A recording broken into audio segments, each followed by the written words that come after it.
네, 지난주에 저희는 우리 인생을 격려하시는 너희가 죽지 않았어, 너희 살아있어, 잘 살 거야 라고 격려하시는 우리 예수님의 말씀을 살펴보았습니다. 제가 설교 마칠 때 좀 숙제를 내드렸죠. 숙제 잘 하셨습니까? 네, 숙제 잘 하셨죠. 네, 우리 가족들 잘 하신 게 아닌 것 같군요. 우리 가족들, 그죠? 우리 남편, 아내, 그리고 이제 특별히 힘겨운 그런 싸움을 싸우는 분들을 향해서 아니야, 너 죽지 않고 살아 있어. 하나님 도와주실 거야. 잘 될 거야. 이런 격려의 말들을 꼭 해주셔야 됩니다. 그래서 아유 죽겠네, 이거 큰일 났다, 우리 안 될 거야, 넘어질 거야, 이런 말이 아니라 우리 믿음의 가정 가운데 아니야, 우리 살아 있어, 살아갈 거야, 잘 될 거야, 이런 믿음의 선포들이 많이 일어나면 좋겠습니다. 그래서 정말 우리 시대가 위로와 격려가 많이 필요한 시대가 분명하거든요.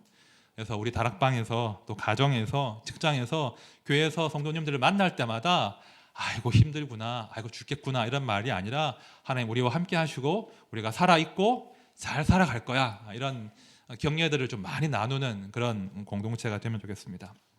함께 힘을 내야 되거든요.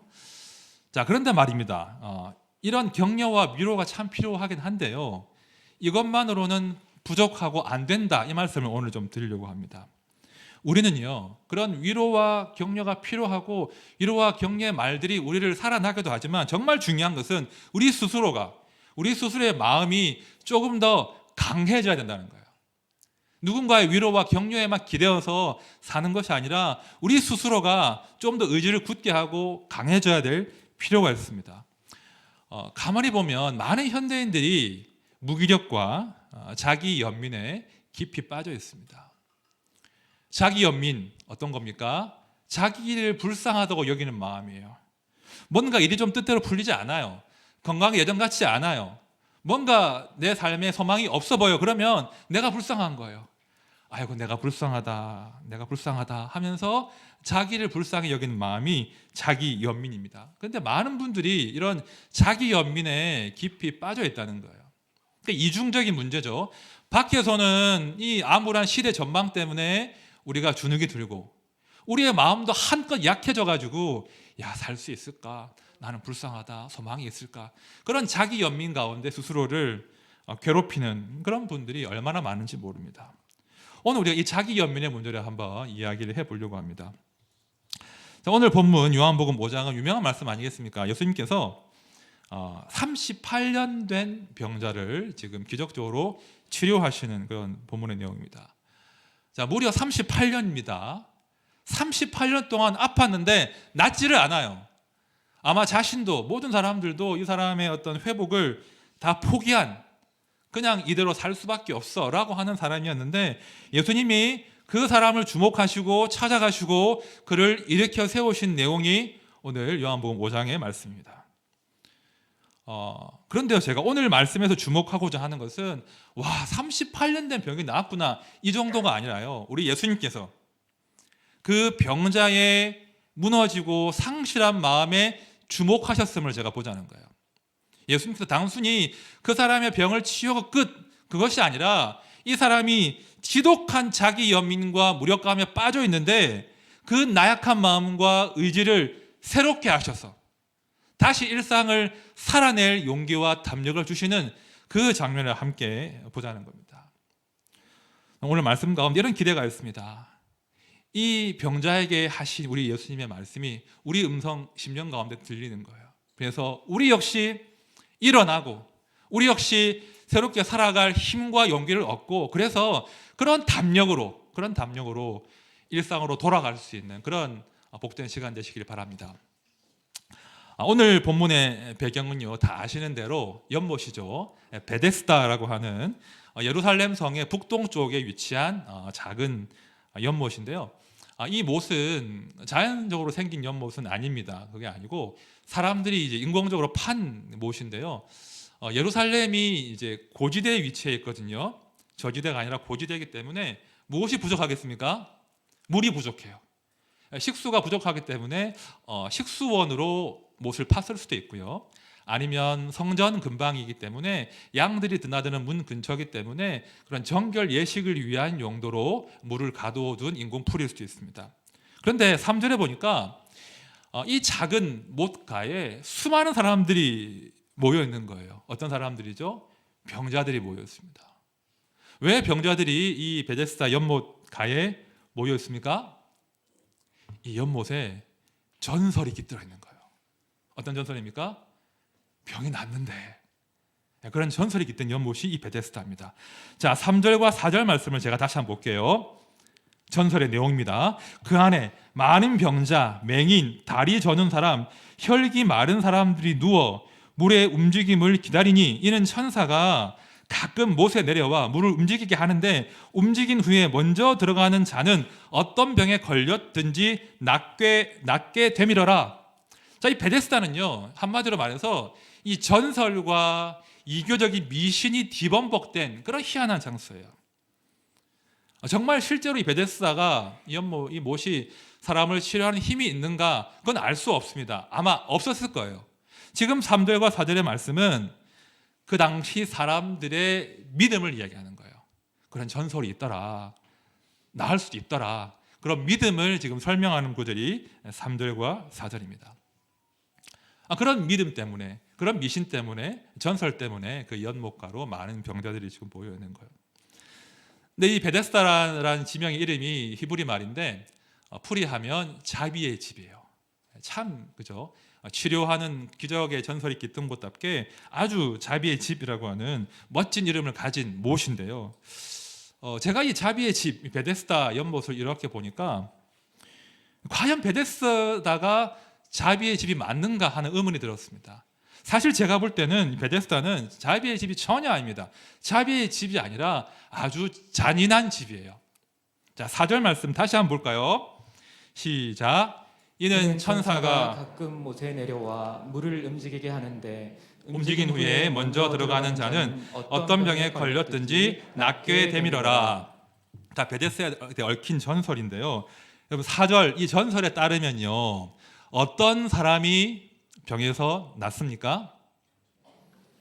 물이 막 움직이는 거예요. 어떤 이유에든지 막 원천이 올라올 수도 있겠죠. 막 간헐천처럼 아니면 이렇게 물이 막 움직일 때 가장 잽싸게 빨리 들어가는 그 사람만 나아요. 자비의 집 맞습니까? 1등만 기억하는 연못인 거예요. 1등만 기억하는, 그 다음 하지 않겠습니다. 1등만 기억하는 그런 연못이에요. 전혀 자비의 집이 아니에요. 아주 그 아픈 사람들끼리 서로 경쟁해야 되는, 서로 눈치를 보아야 되는 1등만 살아남는 그런 곳이 이 베데스다입니다.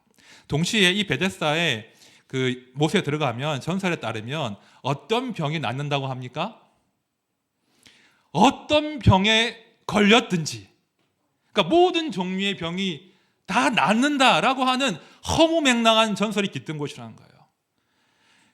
정말 나았겠습니까?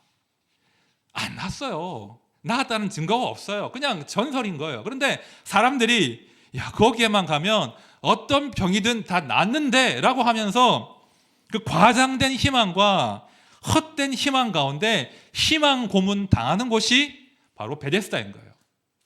그 사실은 이 베데스다는 전혀 자비롭지 않아요. 자비의 집이 아니라 1등만 기억하는 아주 못돼 먹은 잔혹한 집이고요. 동시에 희망 고문으로 사람들을 지치게 만드는 그런 현장이 바로 베데스다였고, 그것이 이 베데스다의 실체입니다. 우리 주님이 그런 베데스다로 지금 찾아오시는 거예요. 그래서 정말 그 베데스다가 베데스다 되게 하시는 말씀이 오늘 요한복음 5장 말씀인 거죠.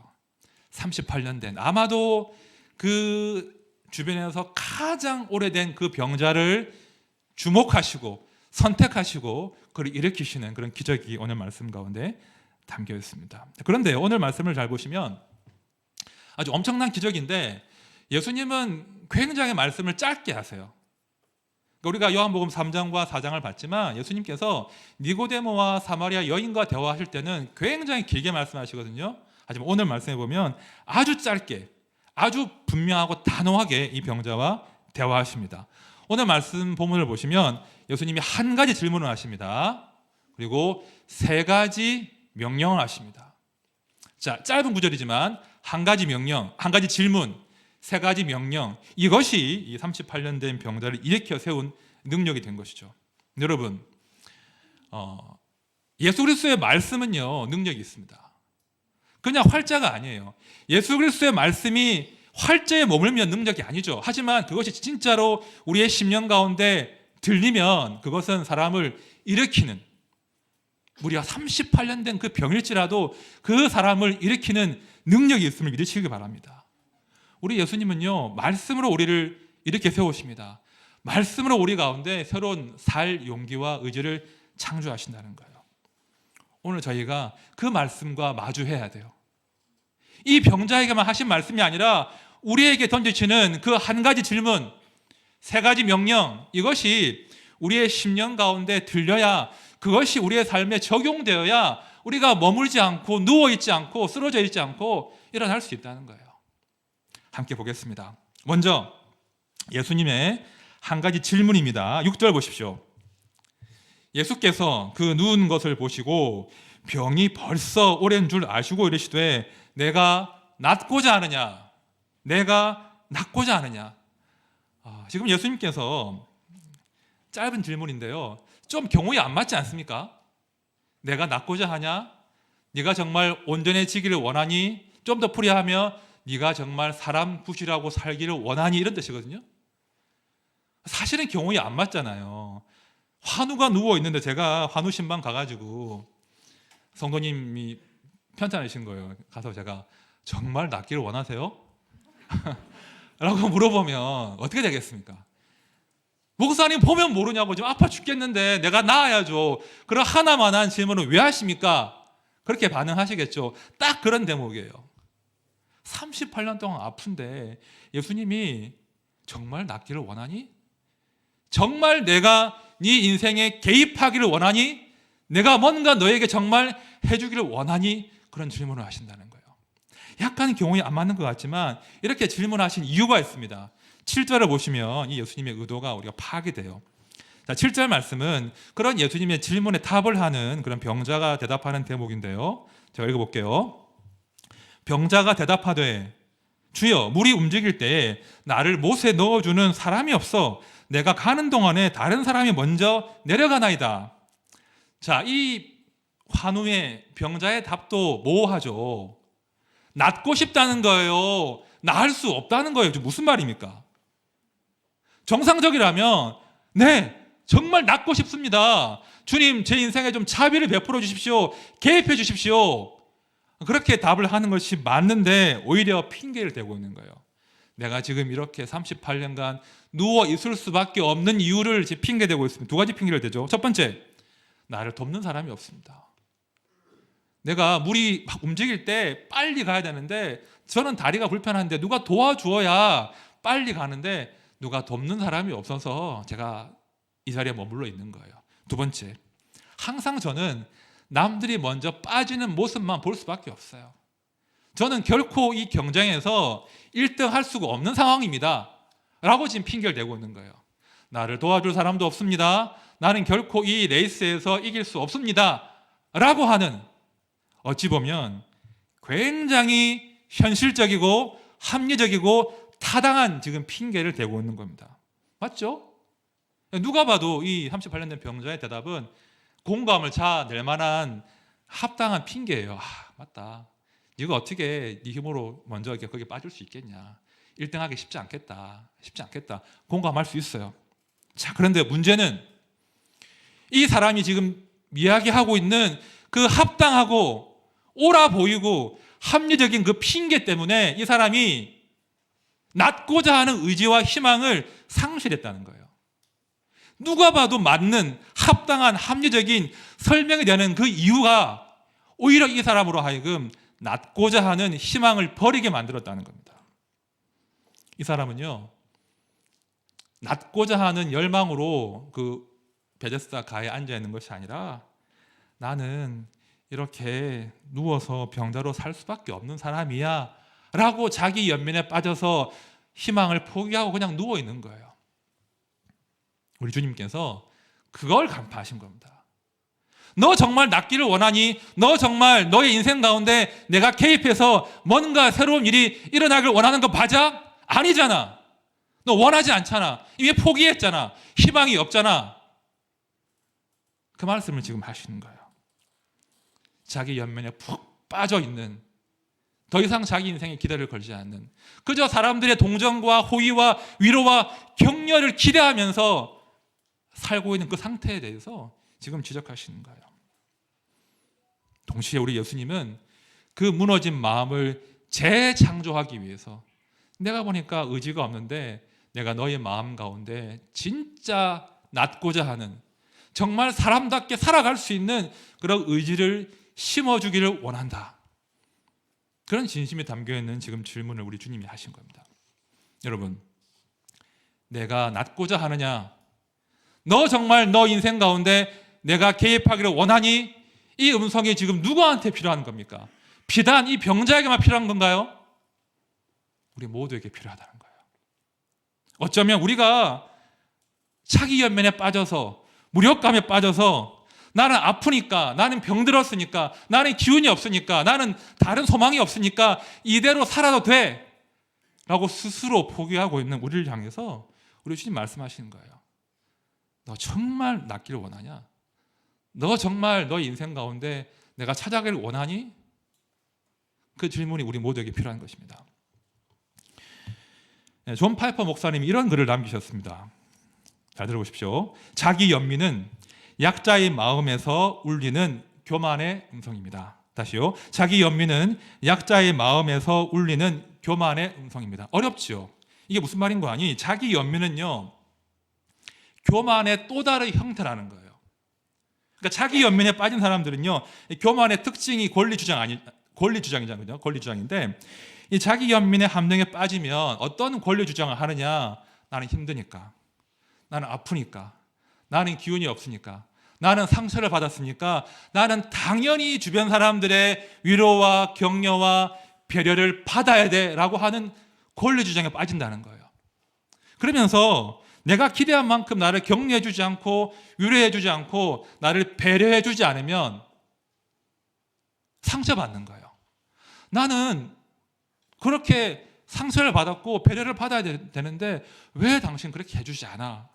라고 하면서 권리 주장을 하고, 그것 때문에 나도 힘들어지고 주변 사람들도 힘들어지는 그런 삶을 사는 것이 이 자기 연민에 빠진 사람들의 특징인 거예요. 여러분, 성도들은요, 마땅히 연민의 감정을 가져야 됩니다. 연민은 굉장히 중요한 우리 하나님의 성품이에요.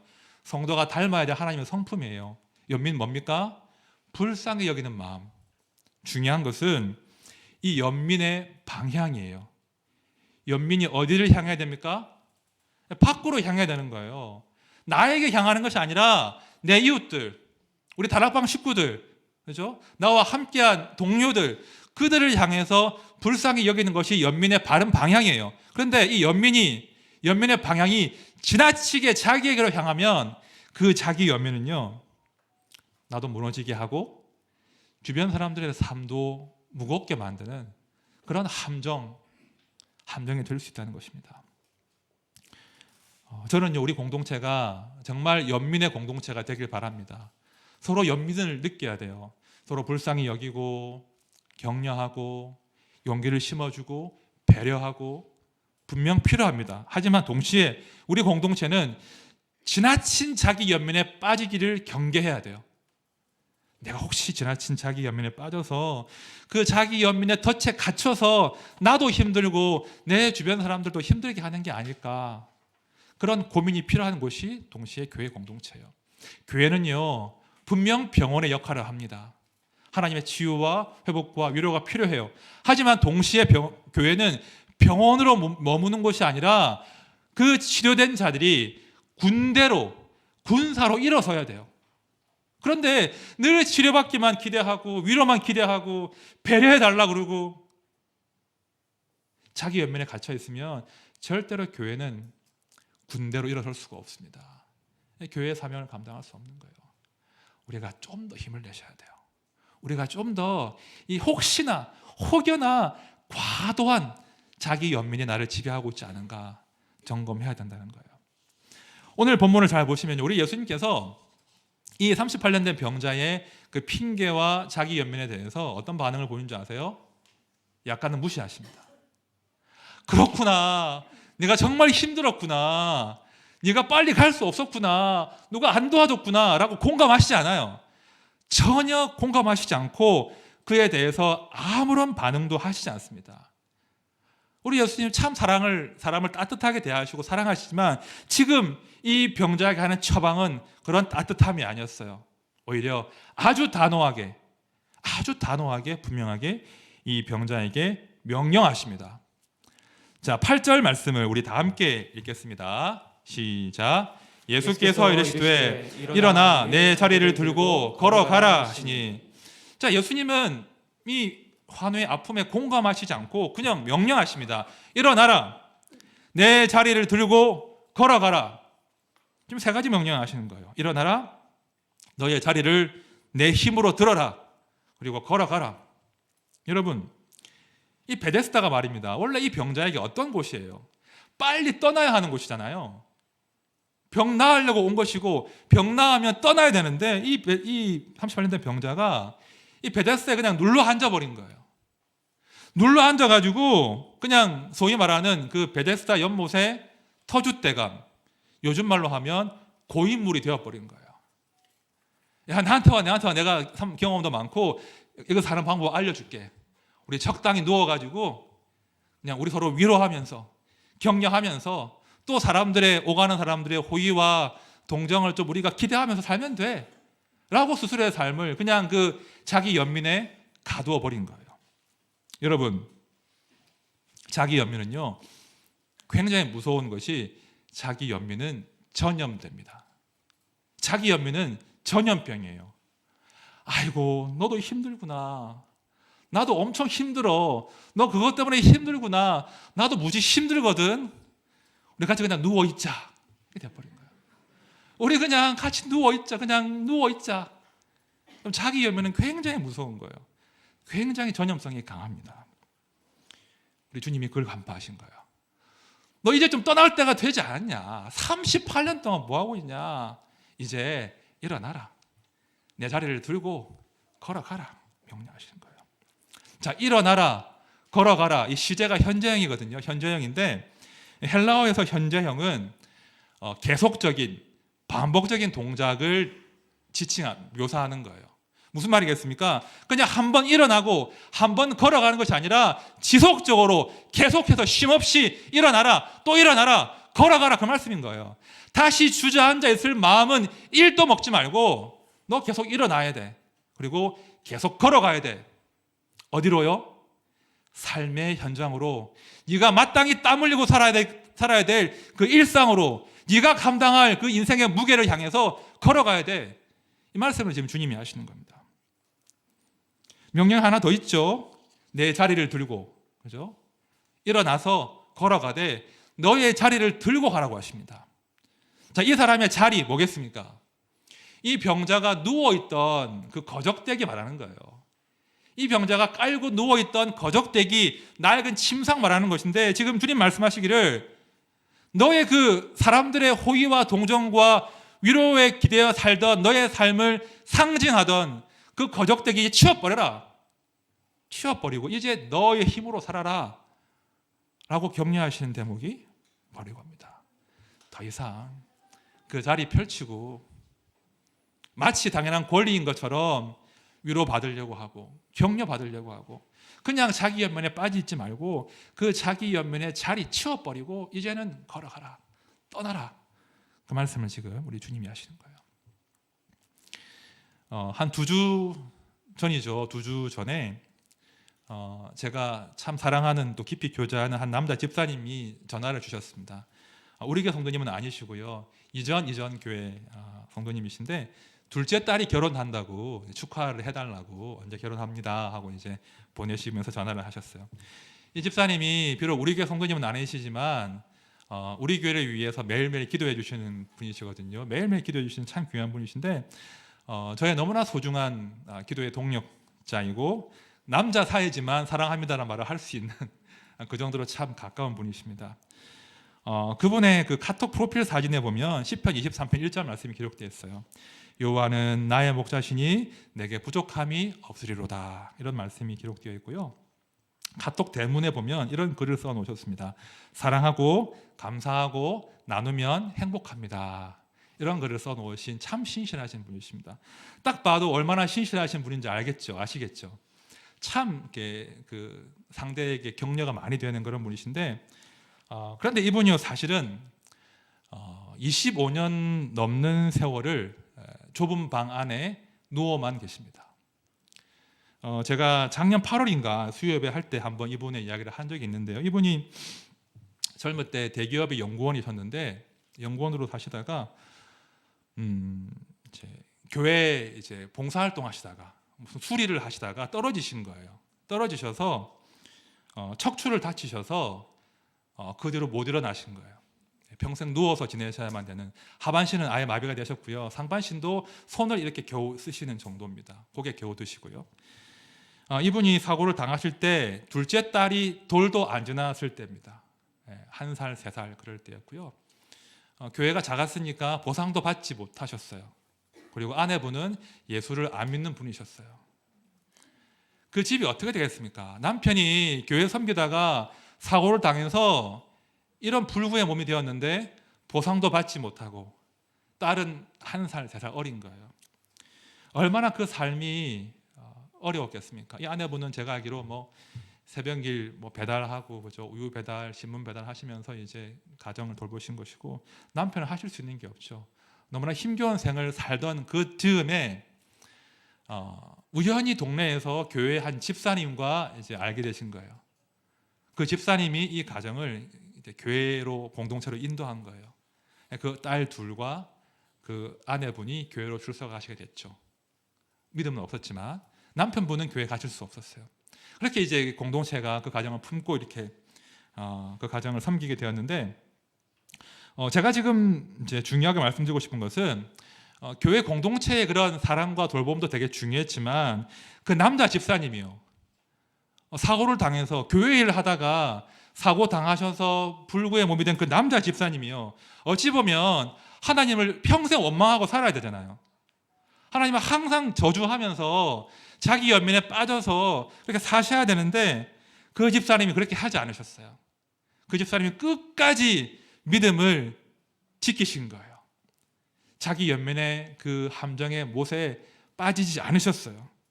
비록 누워 계셨지만 이분이 누우셔서 어떤 일을 감당하셨느냐? 교회를 위해서, 목회자를 위해서 평생을 기도하는 사명을 지금 감당하십니다. 다른 게 할 수 있는 게 없으니까요. 내가 이렇게 교회의 사랑을 많이 받는데 제가 돌려드릴 것이 없는데 제가 기도하겠습니다. 그런 마음으로 중보 기도자의 삶을 살아가시는데, 한 달에 한 번, 2달에 한 번 이제 그 기도 제목 출력해가지고 드리면은 이분이 누우셔서요, 제대로 손도 못 움직이시는데 그걸 이렇게 펼치시면서 그 기도 용지 종이가 너덜너덜해질 정도로 기도를 하세요. 교회를 위해서, 목회자를 위해서. 교회 일을 모르시는 게 없어요. 다 아세요. 모든 일이 속속을 아시면서 기도를 하십니다. 제가 교구사역 할 때 그분의 집을 늘 방문을 자주 했었거든요. 비록 누워 계시지만 그분이 멀쩡한 저보다 훨씬 위대한 일을 감당하시는 거예요. 누워 계시고 수입도 하나도 없고 어찌 보면 남들이 볼 때 아이고 저 사람은 소망이 없다라고 할 수밖에 없는 그런 불구의 몸이지만 그분은 누구보다 멋진 믿음의 가장이셨고요. 2딸을 믿음으로 잘 키워내셨어요. 2딸이요 정말 믿음이 좋아요. 다 믿음의 가정을 이루었습니다. 첫째는 작년에 출산도 했습니다. 제가 이번에 전화통화를 해보니까 이제 기도 제목이, 이 집사님의 기도 제목이 아내의 신앙이었거든요. 아내의 구원과 신앙이었는데 사실 아내분께서 교회를 들락날락 하셨어요. 그런데 이번에 전화를 해보니까 목사님, 아내도 교회 좀 잘 다니고 있다고 그런 말씀을 전해주셨어요. 제가 너무 기뻐가지고 와, 집사님 이제 다 이루었네요 하면서 이제 서로 기뻐했던 그런 시간이었습니다. 여러분, 이 집사님이 지금 누워 계십니까? 아니면 일어나서 일상을 살아가고 계십니까? 일어나신 거예요. 이분은 물리적으로는 누워 계시나 네가 낫고자 하느냐? 네, 낫고자 합니다 하면서 일어나 내 자리를 들고 걸어가라, 그 명령에 순종해서 일어나서 일상을 살아 계신 거예요. 살아내고 계신 거예요. 이 말씀이 누구보다 멋지게 그 가정 가운데, 그 인생 가운데 성취가 된 것입니다. 제가 이분과 만날 때마다 이분과 대화할 때마다 제가 얼마나 부끄러워지는지 몰라요. 참 신기한 게 뭐냐면 제가 조금 힘들거나 아우 힘드네 조금 자기 연민의 그 연못으로 가려고 할 때마다 연락을 주세요. 신기해요. 톡을 주시거나 이제 말씀으로 톡을 전할 수 있잖아요. 톡을 주시거나 전화를 주시는데 제가 이 가운데 하나님의 위로를 받아요. 안 목사, 너 지금 힘드냐? 너 힘들다고? 야, 저 집사님 봐라. 누워 계시지만 사명을 넉넉히 감당하고 있는 누구보다 용감하게 땀 흘리고 계시고 기도하시는 저분을 바라보아라. 너 뭐 힘들다고 그러냐? 얘가 직업이 없냐? 건강이 없냐? 애들이 없냐? 뭐 걱정하냐? 제가 그분과 대화할 때마다 그분의 연락을 주고받을 때마다 다시 격려를 받습니다. 여러분 정말 낫기를 원하세요? 정말 예수님이 여러분의 인생에 개입하길 원하세요? 순종하십시오. 머물지 마시고요. 일어나서 자리를 들고 걸어가십시오. 순종해 보십시오. 그렇게 할 때 우리가 걸어갈 수 있는 힘 주시는 그분을 우리가 만날 수 있다는 거예요. 말씀을 정리하겠습니다. 여러분, 성도의 나음이 뭡니까? 성도가 불신자랑 다른 게 뭐예요? 우리가 예수 믿으면 인생의 짐이 가벼워집니까? 우리 예수 믿으면 사업이 잘 되고 애들이 좋은 데 취업하고 삶이 형통합니까? 그렇지 않잖아요. 똑같지 않습니까? 우리 모두가 부조리 가운데 살고 있잖아요. 그렇다면 우리의 신앙의 나음이 무엇입니까? 어떤 경우 보면 우리가 예수를 믿기 때문에 더 짐이 무겁지 않습니까? 우리가 예수를 믿기 때문에 하지 않아도 될 고민도 하지 않습니까? 그렇다면 도대체 예수를 믿는 나음이 무엇입니까? 이거예요. 우리가 여전히 무거운 짐을 감당해야 되지만 여전히 우리의 짐이 무겁지만 예수 믿는 우리는 그 짐을 혼자 감당하는 것이 결코 아니라는 거예요. 우리가 예수의 말씀에 순종해서 자기 연민의 자리를 떨치고 일어나서 한 발짝 움직여 보면 내 짐을 들고 내가 한번 순종해 보면 우리 주님이 내 짐을 가볍게 하시는 놀라운 경험을 하지 않습니까? 그것이 성도의 나음이에요. 여러분 계속 누워 계시면요. 나는 힘드니까 나는 기운이 없으니까 계속 누워만 계시면 자리 펴고 누워만 계시면 결코 우리와 함께 하신 하나님 경험할 수 없습니다. 아무리 기도해 보십시오. 누워만 계시면 내 인생에 대한 연민 가운데 누워만 계시면 결코 내 짐을 가볍게 하시는 내 걸음을 가볍게 하시는 하나님의 능력을 체험할 수 없습니다. 일단 일어나셔야 돼요. 일단 내 자리를 들으셔야 돼요. 그리고 내 일상 가운데로 내가 땀 흘릴 그 현장으로 믿음으로 나가셔야 돼요. 그리고 기도하십시오. 하나님 제가 낫기를 원합니다. 하나님 내 인생에 개입해 주십시오. 그래서 성도가 홀로 걷는 것이 아니라 하나님이 내 짐을 가볍게 하심을 내가 인생 가운데 맛보게 해주십시오. 그것이 성도의 나음이에요. 이제 새로운 한 주가 시작되죠. 봄이 왔습니다. 뭔가 활기가 넘치죠. 무엇이 우리를 살아 움직이게 만듭니까? 예수님 말씀이에요. 제가 1부 때는 안 했는데 숙제 하나 더 내드릴게요. 아침에 하루를 시작하실 때 스스로에게 선포하십시오. 일어나라. 내 자리를 들고 걸어가라. 누구누구야 일어나라. 네가 마땅히 감당할 그 사명을 들고 짊어지고 네 일상으로 일터로 가정으로 나아가라. 선포하십시오. 영혼 가운데 그렇게 주님의 음성으로 선포하시고 그리고 직장으로 일터로 학교로 나아가십시오. 그리고 정말 그 말씀을 성취하셔서 우리 인생에 개입하시는 거 하나님을 경험하십시오. 그것이 성도가 이 땅 가운데 누릴 수 있는 보여줄 수 있는 성도의 표적인 것입니다. 한 주를 시작할 텐데요. 다시 힘을 냅시다. 그리고 우리 기도합시다. 하나님 저 힘으로 못 일어나겠습니다. 일어날 수 있게 해주십시오. 순종하게 해주십시오. 그리고 제가 용기를 내어서 일어나서 한 발을 내디딜 때 내 짐을 가볍게 하시고 내 걸음을 옮겨주시는 그 예수님을 제가 맛보게 해주십시오. 그런 기도로 하면 우리가 일상을 살아갈 때 우리 삶 가운데 간증이 있을 것입니다.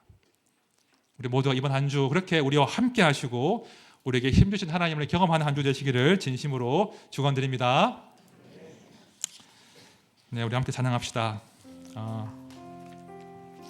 우리가 이제 좀 힘을 내야 돼요. 힘이 억지로 나진 않아요. 그래서 이제 우리가 늘 예수님의 말씀이 우리 심령 가운데 들리기를 기대하셔야 되고요. 실제로 매일매일 말씀 읽는 것과 찬양을 듣는 것과 하는 것을 힘쓰십시오. 이번에 한 주는 이 찬양을 좀 많이 부르면 좋겠습니다. 원하고 바라고 기도합니다인데요. 정말 선포하면서 하나님 정말 원합니다. 정말 바랍니다. 정말 기도합니다. 내 삶 가운데 당신의 용기와 의지를 좀 불어넣어 주십시오. 그래서 제가 자리에 보존하고 누워 있지 않고 일어서서 정말 한 발 딛게 해달라고 그런 기도하는 마음 가운데 함께 찬양으로 우리에게 고백을 올려드리겠습니다.